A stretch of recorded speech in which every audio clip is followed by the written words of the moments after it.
Bom dia a todos.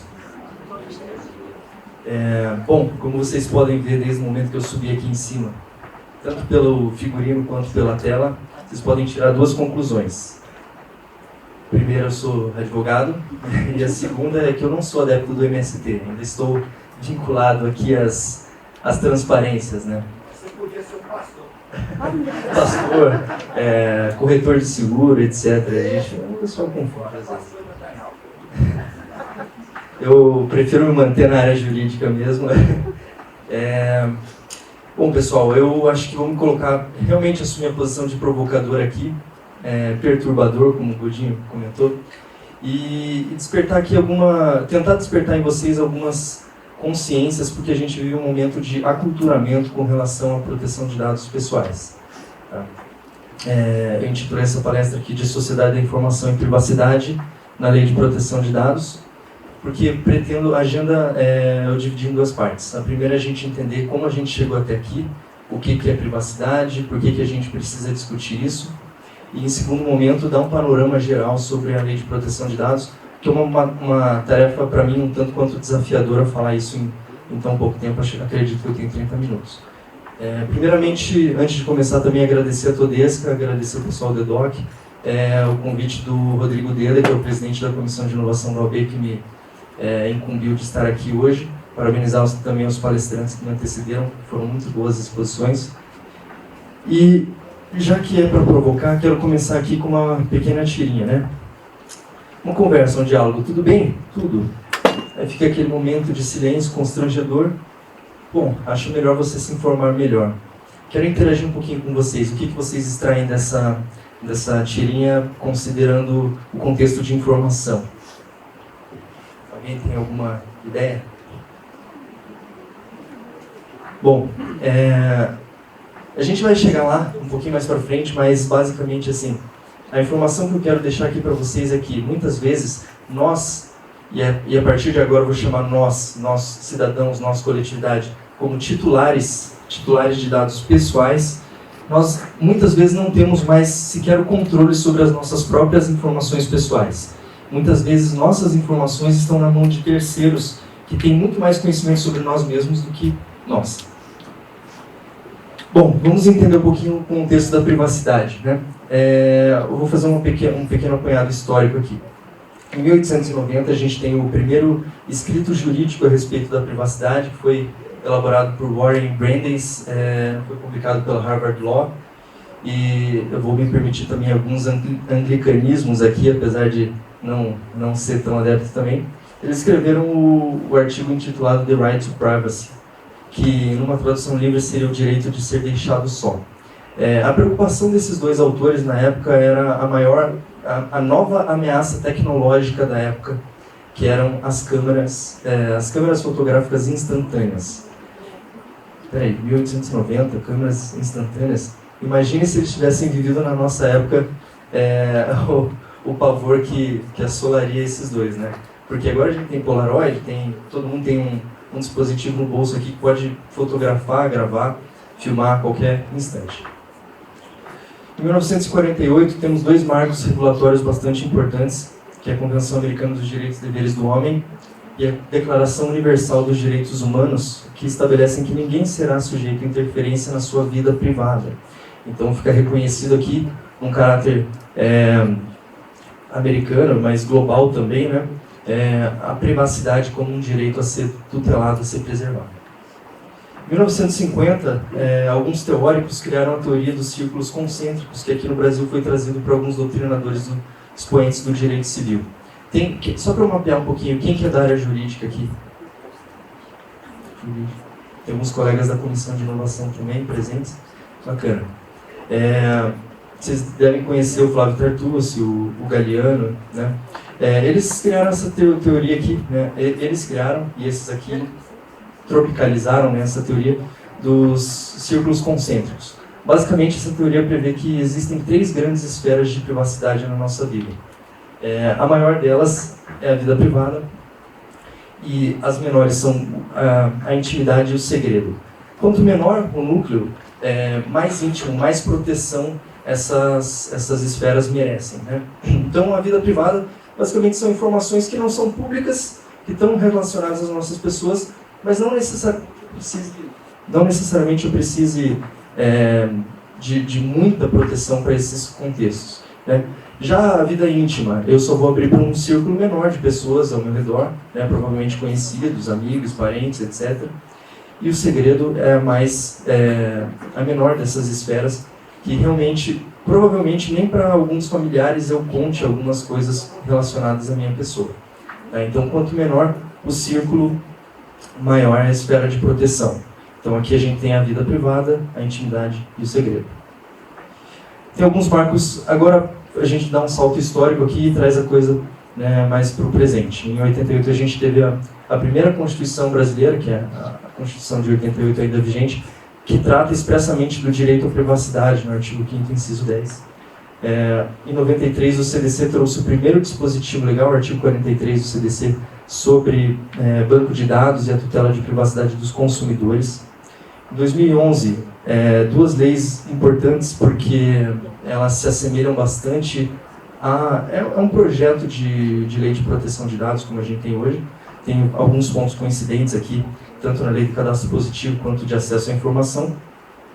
Em 2014, a gente tem o Marco Civil da Internet, que muita gente acredita, na verdade, é um marco de privacidade nas relações digitais, na internet hoje. Hoje, porque a lei de proteção de dados ainda não está em vigor. A gente teve um marco ali de abril de 2020, né, para o pessoal da educação, mas com relação à lei de proteção de dados, que afeta a todos, a lei entrará em vigor em agosto de 2020, tá? Mais precisamente no dia 16 de agosto de 2020. Mas o Marco Civil da Internet, ele trata de vários temas, dentre eles, topicamente, pontualmente, a privacidade.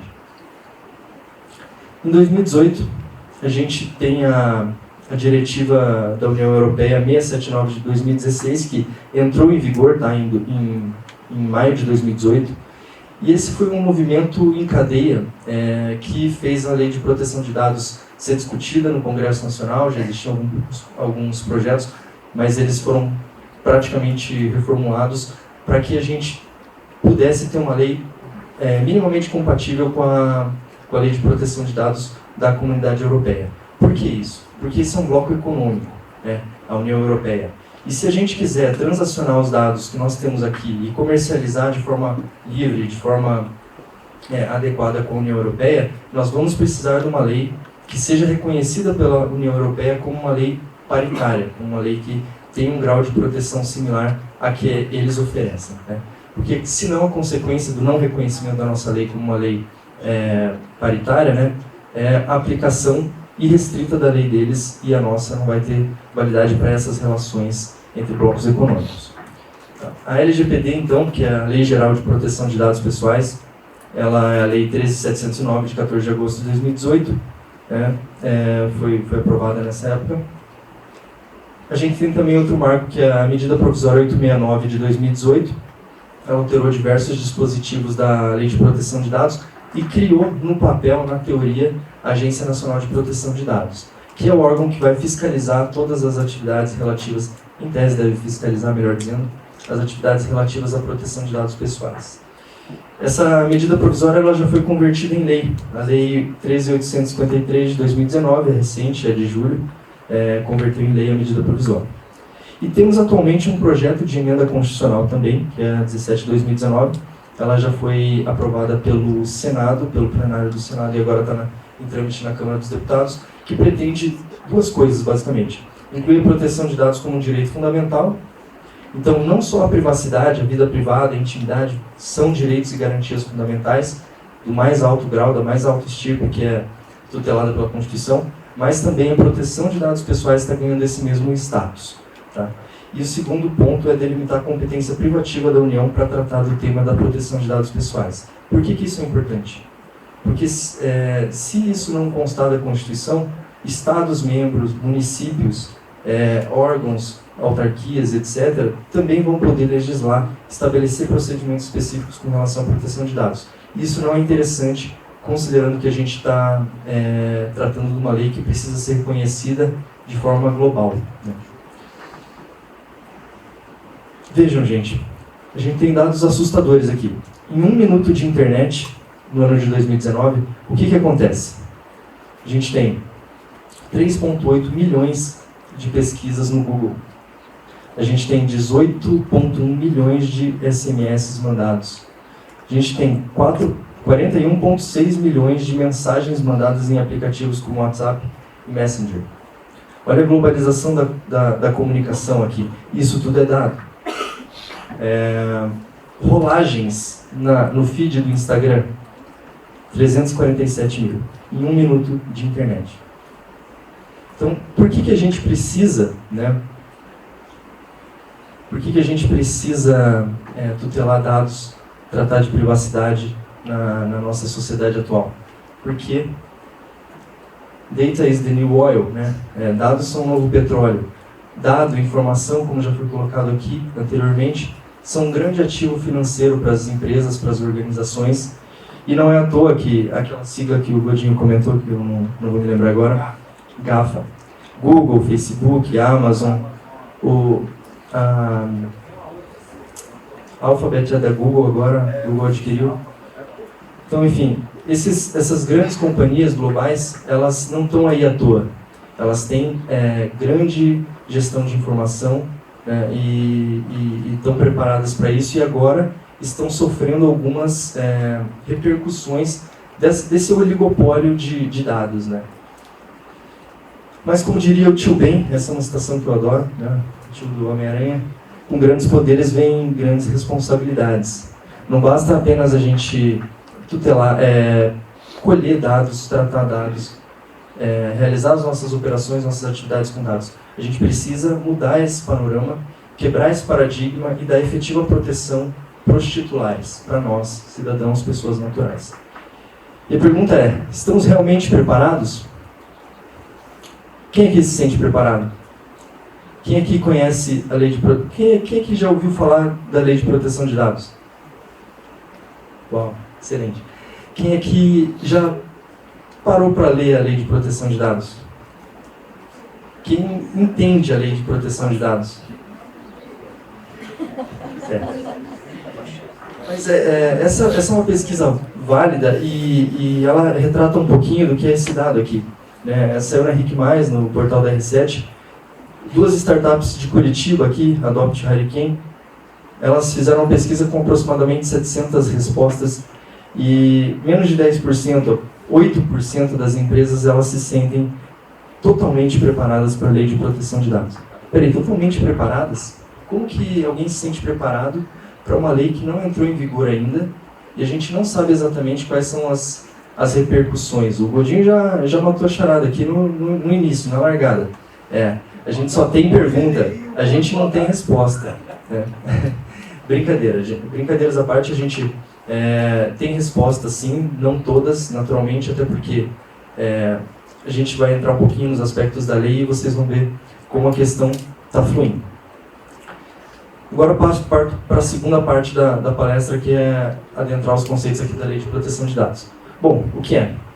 É uma lei que visa dar efetividade e privacidade, proteção aos direitos das pessoas naturais, nós, cidadãos. O tratamento dos dados pessoais hoje, ele pode ser realizado tanto por pessoas físicas, quanto por pessoas jurídicas, de direito público ou privado. Todas essas pessoas que eu mencionei, né, elas estão sujeitas à Lei de Proteção de Dados. Então, tratando os nossos dados pessoais, eles precisam estar de acordo com a lei. E isso, os dados, eu estou dizendo, são tanto dados físicos quanto em meio digital. Então, vamos por 2 exemplos básicos. Um e-commerce, ele tem os dados, basicamente, a base de dados dele está em meios digitais, né? Ele coleta os dados através de um site, armazena os dados na nuvem, etc., né?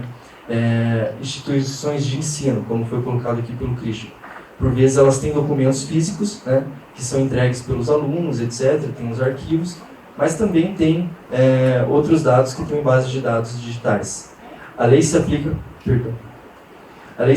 a ambos. Né? Muitos incorrem no erro de achar que só os dados que estão no meio digital eles estão sujeitos a essa lei. E o que são dados pessoais, afinal? Vou perguntar para vocês aqui. O nome é um dado pessoal? Sim. Mas agora, pensem comigo.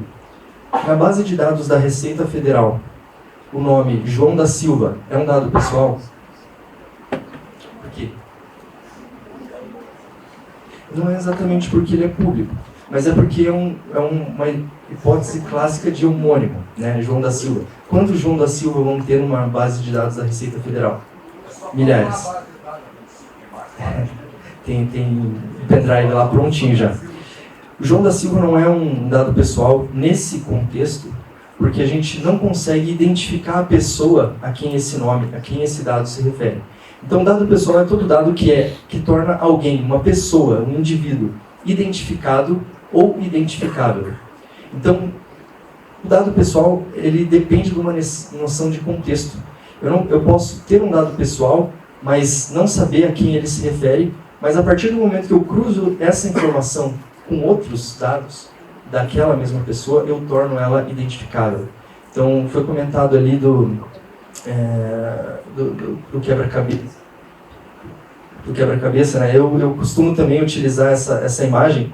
Se nós pensem num quebra-cabeça faltando uma peça, às vezes, ou mais peças, às vezes você não consegue ver qual é a imagem que está por trás daquele quebra-cabeça. Dados pessoais é a mesma coisa. A partir do momento que você revelou quem está por trás daquela imagem, que você preencheu o número de peças necessários e tornou aquela pessoa identificável, aí a gente tem um dado pessoal, um ou mais.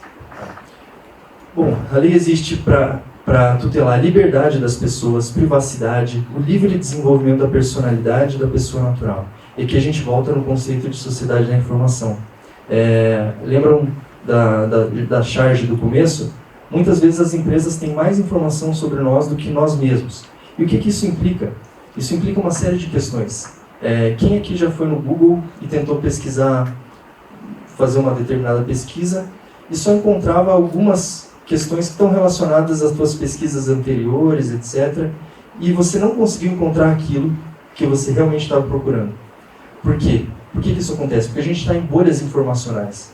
Porque o Google conhece o nosso histórico de pesquisa, ele sabe quem nós somos, sabe quais são nossos gostos, preferências, tem todo o histórico de pesquisas, e ele vai te aproximar daquilo que ele acha que é o adequado para você. Então, isso pode prejudicar o desenvolvimento da nossa própria personalidade. Tutela dos dados pessoais, mencionei aqui o projeto de lei, de emenda constitucional. Desenvolvimento econômico, tecnológico e livre iniciativa. Aqui um paralelo importante. Todos nós aqui, a maioria talvez, somos empresários, estamos empregados, ligados a organizações. A lei de proteção de dados ela não vem para acabar com a inovação, com a tecnologia, muito pelo contrário. Às vezes um contexto regulatório adequado, bem formulado, bem pensado, ele pode fomentar a livre iniciativa, ele pode auxiliar o desenvolvimento econômico, né, e tecnológico também. Eficácia da lei de proteção de dados. Se diz que ela é horizontalizada e assimétrica. Por quê? Porque ela é horizontalizada, ela pega todas as empresas, independente do ramo de atuação, né? Qualquer pessoa jurídica que trate dados está sujeita à lei. Mas ela é assimétrica também, porque não importa o porte da empresa, se ela é uma multinacional, se ela é uma empresa de pequeno porte, se ela é um pequeno negócio, se ela é inclusive um autônomo. Inclusive nós advogados estamos sujeitos também à lei de proteção de dados e vamos ter que nos adaptar. Então a gente está tudo no mesmo barco, pessoal. Um pouquinho sobre a Agência Nacional de Proteção de Dados. Bom, ela é responsável por orientar, fiscalizar e, consequentemente, sancionar, né, aplicar punições, penalidades para quem estiver em desacordo. Não quero ser alarmista, não é esse o propósito da palestra. A gente tem aqui algumas sanções, que são a multa mais famosa, mais conhecida, de 2% do faturamento no último exercício, limitada a 50 milhões de reais por infração. A gente tem também multa diária, publicização da infração, e vejam que a gente tem também bloqueio, eliminação, e o Congresso derrubou os vetos da medida provisória 869 e está trazendo novamente ali as sanções de suspensão de bancos de dados, suspensão de atividade das empresas por conta de infrações à LGPD. Vejam, muitas vezes, multa, ela não vai ser o maior calo no sapato do empresário. Depende do empresário, lógico, né? O Facebook, o que é uma multa de 50 milhões de reais para o Facebook? Nada. Mas a publicização da infração, a suspensão do banco de dados ou da atividade do Facebook, quanto custa isso? Quanto vale isso? Então as empresas elas têm que estar preocupadas com esse ativo também, que é o dado, que é a informação.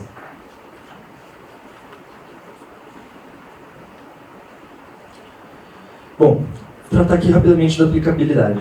Eu estabeleci 3 filtros para explicar quando que a lei de proteção de dados é aplicável. Antes eu vou explicar o que é tratamento para vocês. Tratamento é simplesmente toda e qualquer operação que se faz com dado pessoal. A coleta, a transferência, o uso, o armazenamento, o simples armazenamento de um dado pessoal é uma operação de tratamento. Então tudo que você faz, eu brinco que dado é um vírus. Encostou, está contaminado. Se você passou para o próximo, ele também está contaminado. E a gente tem que tornar essa cadeia indene, né? Imunizada com relação a isso. E de que forma que a gente faz isso? Observando e se adequando à lei. Tratamento. Então, se o tratamento for realizado no Brasil, a lei é aplicável naturalmente. Agora veja um filtro aqui, oferta. Ainda que o tratamento seja feito fora do Brasil, se a oferta de bens ou serviços ou produtos for feita para o público brasileiro, para titulares de dados residentes no Brasil, a gente tem a aplicabilidade da lei. Se os dados forem coletados no território nacional, coleta. Eu posso coletar dados aqui e transferi-los, fazer uma transferência internacional de dados com um terceiro. Se esse terceiro trata os dados fora do Brasil, não importa, desde que eles foram coletados no Brasil. Então a lei é bem abrangente. Vou tratar aqui com vocês rapidamente alguns princípios. A lei é bastante principiológica e entendendo essas cláusulas abertas aqui, a gente pode operar melhor com a lei. Vejam, o princípio da finalidade, ele é um dos basilares dessa lei. Todo tratamento de dados ele tem que ter uma finalidade específica e o tratamento que é dado, o tratamento, melhor dizendo, o uso, o emprego dos dados tem que ser adequado àquela finalidade que eu comuniquei. Se eu disse que eu preciso do seu dado para te mandar uma newsletter, uma correspondência ali com propaganda, com notícias, etc. Mas eu pego os seus dados pessoais e vendo para um terceiro, o que eu fiz? Eu desviei a finalidade. Eu não estou tratando os dados da forma adequada aos propósitos que eu informei previamente. Isso seria uma violação da lei. Transparência. Transparência ela é ambivalente, ela tem tanto a questão relativa à permissão de livre acesso do titular ao banco de dados, as empresas vão ter que ter uma comunicação próxima com os titulares dos dados que elas têm contato, né? E vão ter que também tornar essa comunicação muito clara. O titular dos dados ele vai ter que saber o porquê desse tratamento de dados e uma série de informações que eu vou trazer no final ali para vocês. Qualidade. Os dados eles têm que ser realizados de forma fidedigna, leal e atual. Por quê? Porque uma das grandes preocupações da Lei de Proteção de Dados é o princípio da não discriminação. O tratamento de dados pessoais, por vezes, e agora pensem, por exemplo, nos bureaus de crédito, né? Eles têm uma série de informações sobre nossas vidas. E isso pode ter consequências práticas bastante severas. Por exemplo, para alguém que precisa de um financiamento, precisa contratar um seguro, o preço do seguro ele varia conforme as condições pessoais do contratante. Né? Então, o tratamento de dados desleal ou desatualizado, ele pode ter desdobramentos práticos para essas pessoas. E segurança, esse é outro dos pilares da lei, já foi comentado aqui também pelo Christian. As bases de dados elas têm que estar armazenadas de forma segura, tanto para evitar alterações das informações de forma indevida ou incorreta, quanto para evitar ataques externos. Né? A gente vive num mundo hoje em que os ataques hackers estão ocorrendo incontáveis vezes por dia e toda hora a gente vê alguma notícia a respeito disso. Eu ia trazer um slide que acabei não colocando aqui, infelizmente, mas uma coisa que me chocou muito foi quando Israel bombardeou um prédio. Isso é uma notícia uns 3 meses atrás, 4 meses, porque eles não tinham como evitar que hackers derrubassem o sistema deles. Então, isso é o que dados hoje representam. Né? Eu não tenho como evitar que eles ataquem e que eles acessem essas informações, e por isso eu tive que explodir o prédio todo com pessoas dentro. E os computadores. Né? Principalmente os computadores. Deram um azar, né? Enfim. Bom, gente, bases legais para o tratamento. Sem uma autorização da lei, eu não posso realizar o tratamento dos dados. E quais são essas hipóteses? Aqui tem um paralelo entre a GDPR, que é a norma da União Europeia, e a nossa lei. Todas essas 6 primeiras hipóteses aqui são coincidentes e a gente tem mais 4 outras possibilidades de tratamento. Consentimento é a manifestação de vontade do titular. Toda vez que eu, Danton, autorizo alguém a tratar os meus dados pessoais. Contrato. Quando eu preciso contratar alguém ou executar uma obrigação contratual e para isso eu preciso de dados, eu também estou autorizado a manipular esses dados. Quando tem uma obrigação legal, as instituições de ensino, eu sempre também costumo trabalhar com esse exemplo, as instituições de ensino não podem, elas são obrigadas por lei, por normas do MEC, a manter os registros acadêmicos dos alunos que passaram pela instituição. Eu sempre confundo se é 80 ou 100 anos, mas é um prazo... 100 anos. É um prazo esdrúxulo, porque acho que é um dos prazos legais mais extensos aí para a guarda de informações. A gente também tem outras informações, por exemplo, fiscais, que a gente precisa guardar por 5 anos ou 10 anos, dependendo da interpretação. Interesse público, né? Proteção da vida do titular, interesse público e legítimo interesse. Eu vou entrar nessa hipótese um pouquinho depois. Fora isso, aqui no Brasil a gente tem tratamento de dados pela administração pública para de serviços da administração. Estudos por órgãos de pesquisa também estão autorizados o tratamento. Exercício regular de direitos, por exemplo, eu preciso dos dados pessoais de alguém para promover uma ação contra essa pessoa, então eu estou autorizado a realizar o tratamento. Tutela da saúde. Então, médicos aqui, eles têm por exemplo, hospitais, planos de saúde, enfim, eles têm uma autorização legal para realizar o tratamento dos dados. Vamos falar um pouquinho sobre consentimento, aspectos relevantes. É a formalização. A gente chama de opt-in quando o titular dos dados manifesta o de acordo dele para o tratamento dos dados pessoais. E a lei diz que ele deve ser feito por escrito, obtido por escrito ou por outro meio idôneo, né, que demonstre essa manifestação do titular. E é importante que o controlador, ou seja, a empresa que realizou a coleta dos dados, decidiu pela coleta, ela tem que ter os registros do fornecimento do consentimento. Senão ele vai ser declarado nulo, por não ter sido comprovado, né? Ou se as informações utilizadas para obtê-lo foram enganosas, mal explicadas ou abusivas. Eu tenho que ser transparente, lembrem do princípio que eu comentei agora há pouco.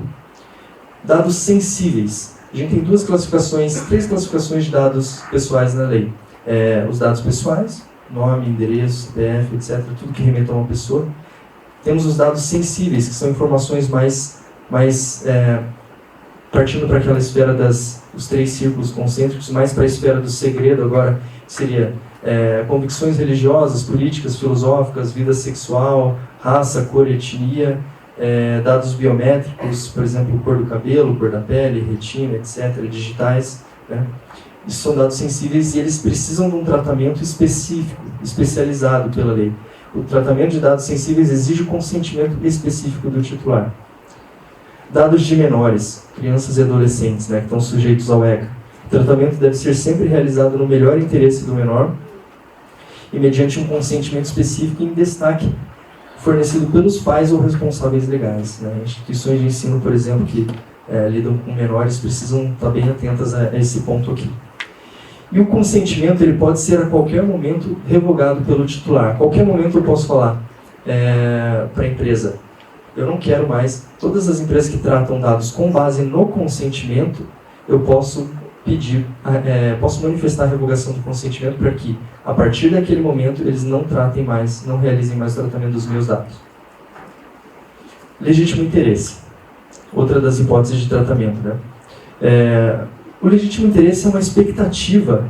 Em primeiro lugar, o legítimo interesse, ele não é mais... A gente não está falando do titular, a gente está falando do controlador. É um legítimo interesse meu, como empresa, como organização, realizar o tratamento desses dados pessoais. Tá?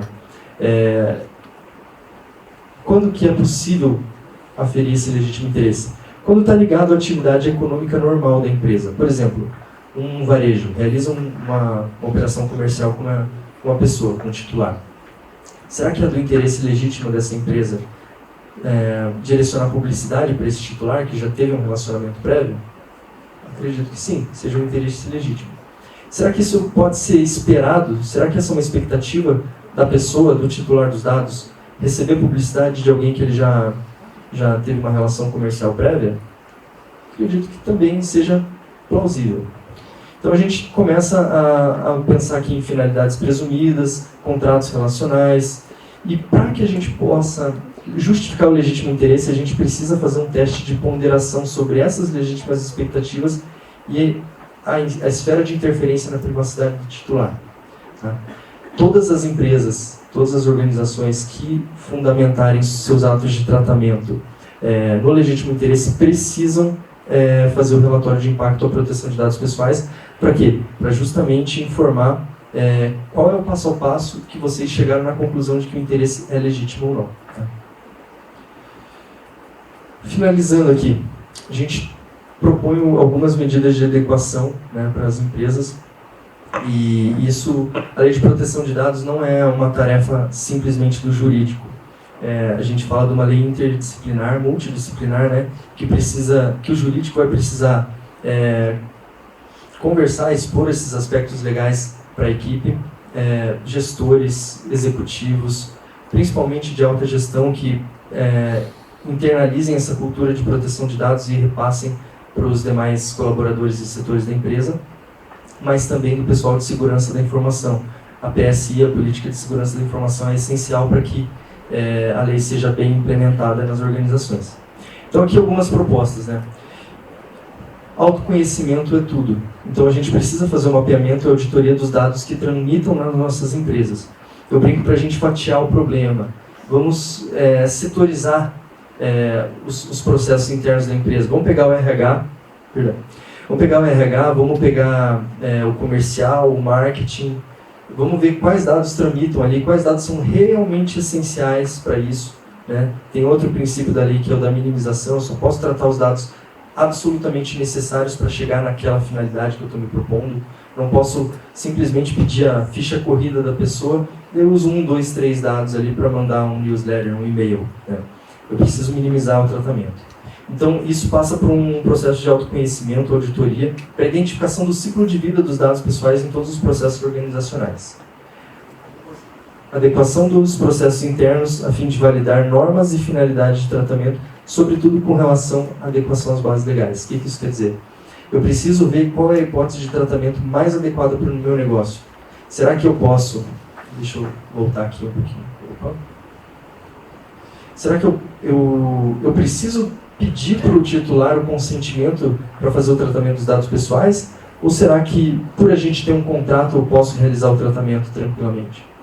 Se eu tenho uma hipótese legal aqui mais adequada, eu não vou poder usar o consentimento, eu não vou poder usar o legítimo interesse.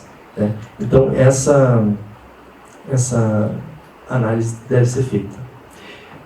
Ponto 3. Documentar as atividades de tratamento de dados pessoais para gestão interna e comunicação com clientes e parceiros. Então, toda empresa tem que ter a noção de como os dados tramitam, existem dentro da empresa, mas também tem que ser feita uma comunicação regular com o titular dos dados. Essa comunicação é essencial. Isso acontece através de contratos. Por exemplo, eu subcontrato uma parte dos meus serviços, da minha prestação de serviços para um terceiro. Esse terceiro, ele está tomando o mesmo cuidado que eu com os dados pessoais do titular? Essa é uma questão essencial, bastante importante. Então, contratos devem regular isso. Eu tenho meu negócio todo na internet. O fluxo de coleta de dados está todo via internet. Eu tenho uma política de privacidade adequada, compatível com a lei. Os termos de uso estão claros. Né? Eu fiz os relatórios de tratamento. Esses passos de documentação são essenciais para o compliance. Investir em mecanismos adequados de segurança da informação, comentamos aqui, para assegurar a confidencialidade dos dados, a integridade e a acessibilidade. As empresas têm que pensar na comunicação com o titular. Adotar mecanismos de identificação e resposta à solicitação dos titulares. Os titulares têm diversos direitos: direito de acesso, retificação, pedidos de exclusão, revogação de consentimento. O artigo 18 da lei traz vários direitos para o titular, direitos nossos como cidadão. Então, as empresas elas têm que permitir, né, que essas solicitações sejam atendidas em tempo razoável e de forma gratuita também. Por fim, uns questionamentos essenciais aqui, perguntas, né, para que vocês devem olhar para dentro dos negócios e refletir. De quem que é o dado? Essa resposta é bastante fácil. De quem que é o dado? É meu empresa ou é do titular? O dado é sempre do titular. A informação que é extraível através dos dados pode ser da empresa, mas os dados pessoais são da pessoa, né? Então, é uma mudança de cultura que a gente precisa trabalhar internamente. Quais dados estamos tratando? Nome, RG, CPF, e-mail, endereço. Quais deles eu não preciso, né? Quais são aqueles que eu efetivamente necessito? Devo eliminar todos aqueles que são supérfluos ou desnecessários. O consentimento, quando for a base legal aplicável, ele foi obtido de forma autodeterminada e informativa. Eu tive transparência com o titular dos dados para informar qual era a finalidade, ou eventualmente quais dados seriam coletados, como, de qual forma, por quanto tempo, né? O dado é anônimo ou foi anonimizado. Toda vez que eu não conseguir eu precisar, por exemplo, eliminar dados, eu posso suprimir os dados pessoais, mas manter as informações de forma estatística, preditiva, etc., desde que eu não tenha mais como rastrear aquela pessoa. Isso é anonimização. Tá? O dado pessoal coletado atende à finalidade ao qual for proposto, né? E, por fim, o dado coletado já atingiu sua finalidade? Se já atingiu a finalidade, o que eu devo fazer com esses dados? Eliminar.